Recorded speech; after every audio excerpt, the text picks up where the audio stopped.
Pertama kali lagu itu tampil, ada polemik di Facebook mereka semuanya. Nah, polemiknya nggak selesai-selesai karena tidak ada orang yang setuju kalau cinta harus memiliki. Untuk apa? Nah, akhirnya Leonard tanya kepada saya berdoa Papa beri saya hikmat supaya polemik ini berhenti. Kalau nggak di stop ini nggak selesai di Facebook itu. Akhirnya Tuhan berikan saya hikmat begini, dengar, kalau cinta nggak harus memiliki. Yang hancur, yang rugi pasti perempuan. Dan saya heran, kenapa perempuan goblok kok nggak berkurang, malah banyak di dunia ini. Mau digoblok oleh buaya-buaya kurang ajar itu tadi. Dengarkan baik-baik itu. Oke, saudara, korban cinta itu pasti perempuan. Hampir nggak ada korban cinta laki-laki. Nah, di sini kalau nggak ada kesetiaan, kalau nggak ada rasa memiliki aja. Saya bilang apa? Roh Kudus tunjukkan. Saya suruh anak saya masukkan ke Facebook, jadi diam. Orang beli sepatu itu tidak harus memiliki. Mikir dia atau tidak? Belum. Yang lain matanya masih hati saya belum nge. Orang beli sepatu itu sebetulnya nggak bisa titip. Tolong titip ya nomor sekian. Itu nggak bisa. Kenapa? Ayo cepat jawab. Bukan nggak muat. Bukan kata itu yang saya cari. Dicoba dulu, susah bener mikir dicoba saja. Loh, betul nggak? Maka itu orang yang beli sepatu tidak harus memiliki dulu, karena belum dibayar, karena harus dicoba dulu. Nah, bayangkan kalau cinta nggak harus memiliki, coba nggak cocok kembalikan, coba nggak cocok kembalikan, kan kurang ajar, betul itu? Loh, betul tidak, saudara? Maka itu dunia rusak. Kenapa banyak cewek sakit hati? Dicobain terus. Maaf saya ngomong apa adanya ini. Maka itu ketika pemuda-pemudi gereja tidak bisa memberi contoh kesetiaan pada dunia, dunia mau nyontoh siapa lagi?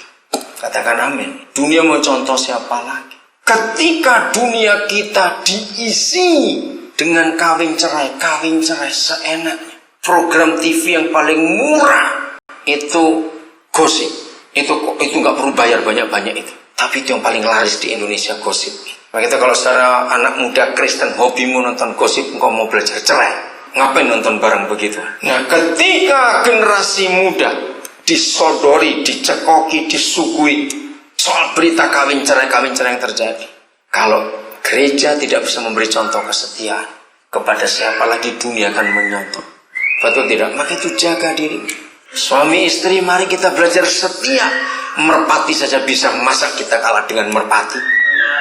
Belajar untuk setia, jangan ganti-ganti. Tunggu sampai waktu Tuhan. Karena itulah Bapa kita di surga. Saudara harus ingat, Bapa kita, Tuhan kita bukan sifatnya setia, bukan sifatnya adil, bukan sifatnya kudus. Salah kalau kita berkata itu. Apa bedanya?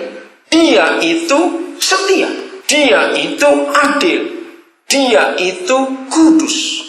Bukan sifat. Kalau sifat itu begini, gula itu manis, garam itu asin. Kalau sifat, maka tidak semua yang manis itu gula, tidak semua yang asin itu garam. Betul tidak? Jadi kalau kita sebutkan Papa kita sifatnya setia, sifatnya adil, dan sifatnya kudus, enggak, berarti ada yang lain lagi. Kesetiaan itu dia sendiri. Kesetiaan itu dia sendiri.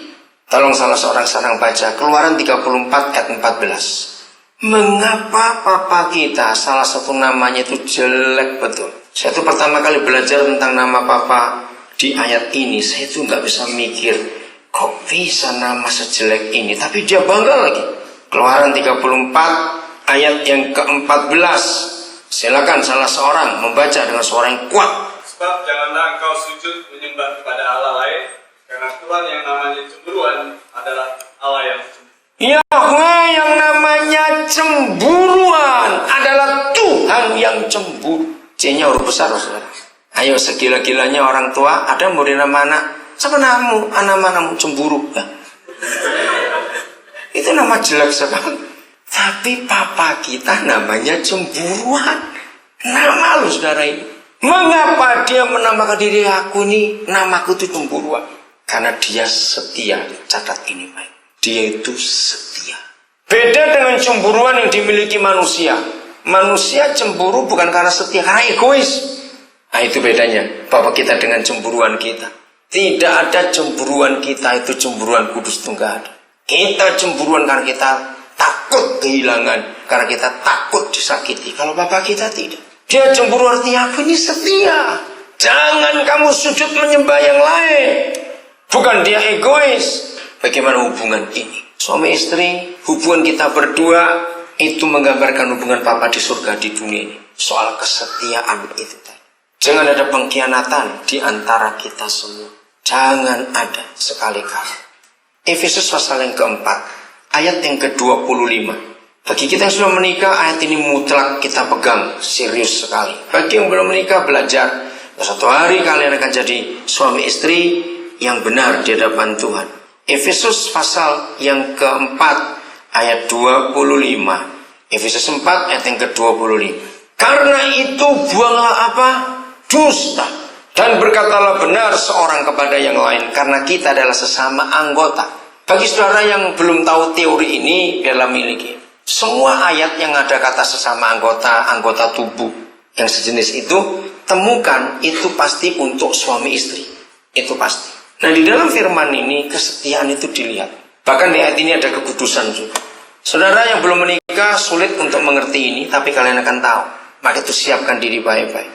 Tidak ada hal yang lebih menyakitkan hati. Rumah kebakar, hati itu sedih, sakit sekali. Ditipu orang itu sakit sekali. Banyak. Tapi saudara, tidak ada yang lebih menyakitkan kecuali yang satu ini. Suami istri saling berdusta.